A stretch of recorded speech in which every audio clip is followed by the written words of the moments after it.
আপনারা এত তাড়াতাড়ি ফসল ঘরে তুলছেন, এ বিষয়ে কি বলতে চান? আপনারা জানেন উত্তরবঙ্গে কিছুদিন আগে এক বিরাট প্রাকৃতিক দুর্যোগ হয়ে গেল। সেখানে অনেক কৃষকের ফসল নষ্ট হয়ে গেছে। তো ইতিমধ্যে আবার মন্থা নামে একটি ঝড় বৃষ্টি হওয়ার ভীষণ সম্ভাবনা উত্তরবঙ্গ আবহাওয়া দপ্তর জানিয়েছে। তো আর তার ইঙ্গিত আজ পাওয়া গেছে, সকালবেলা হালকা বৃষ্টি হয়েছে।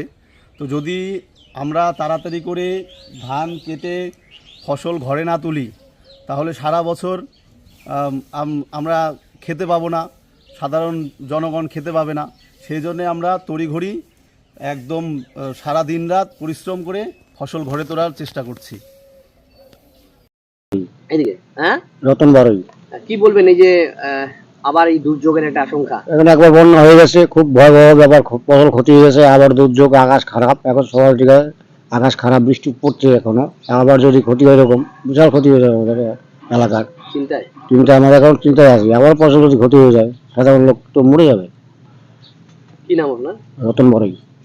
এই জায়গাটার নাম কি? বিবেকানন্দ পল্লী। তিস্তা নদী সংলগ্ন। হ্যাঁ, ঠিক।